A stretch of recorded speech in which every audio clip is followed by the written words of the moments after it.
Hey everyone, welcome. Today we're going to build something I'm calling the Visual Vocabulary Blueprint. It's this really cool, complete system that's designed to make any new word you learn actually stick in your brain, like for good. So you know that feeling, right? You learn a fantastic new word. You're all proud of yourself, you feel super smart for maybe a day, and then poof, it's just gone. It's so frustrating, and we've all been there. But here's the thing. What if I told you the problem isn't actually your memory? It's not that you're bad at this stuff, it's the method. We've all been using the wrong tools, and today we're going to fix that with a really comprehensive system. Okay, so here's the game plan. It's a 4-part blueprint. First, the symbol solution. Then, we'll get our hands dirty with draw and do. After that, we'll level up your system by putting everything together. And finally, we'll cover the one thing that makes it all truly unforgettable.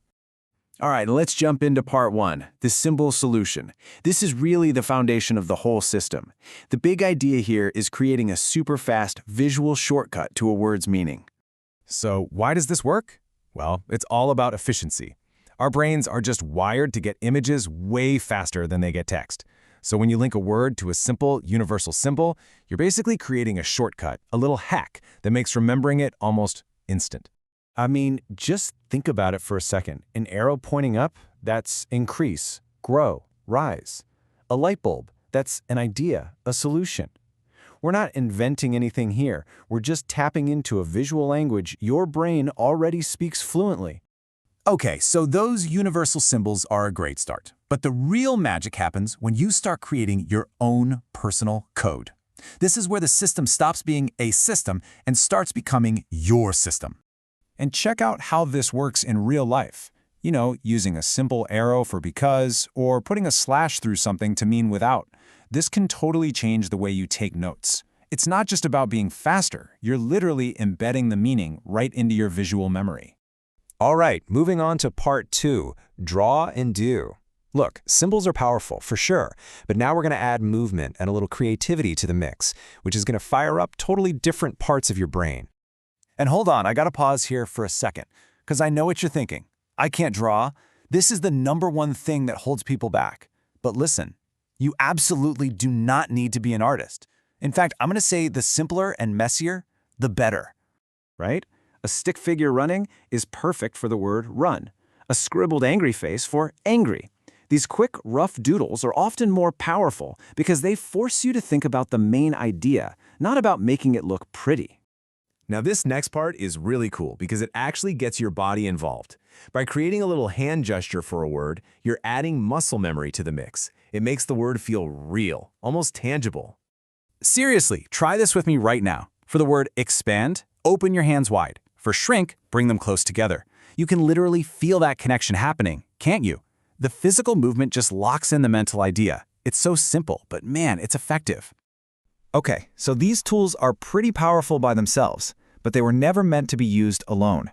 Part 3 is where we really level up and start combining them. This is how we build that truly comprehensive system. Let's walk through an example step by step. So, we start with our base layer, right? A simple, recognizable symbol. Let's use the universal sign for a warning. Okay, now we add another layer on top of that. Color. Our brains are just hardwired to see the color red and think, stop. Danger, pay attention. So it adds this immediate emotional hit.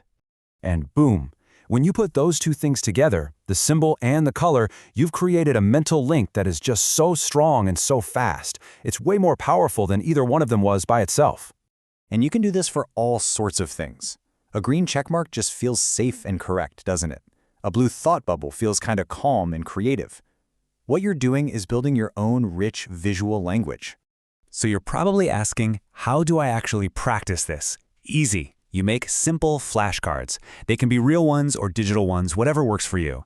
On the front, you put your visual cue, your symbol, your little drawing. And on the back, you put the word, its definition, maybe a sentence. This is your personal gym for your vocabulary.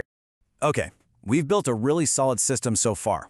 But this last step, this is the one that takes a word from something you kind of know to something you will never, ever forget. And the source material on this really nails it. It says, when you explain your symbol to someone else, your memory becomes stronger. And that right there is the secret to the final step. You have to teach it. So why is teaching so powerful? Well, think about it. Before you can explain your weird little symbol for a word like ephemeral to your friend, you have to be 100% clear on what it means yourself. It forces you to get your own thoughts straight, and that process just cements it in your mind. And that's it. That's the entire blueprint. You start with symbols. You bring them to life with drawing and gestures. You level them up with color. You practice with cards, and you lock it all in for good by teaching someone else. It is a complete, comprehensive system for mastering new words. So, I'm going to leave you with a challenge. Don't just file this away as a cool idea. Actually use it. Right now. Pick one word you learned recently, and just take 30 seconds. Give it a symbol. What's the first one you're going to make?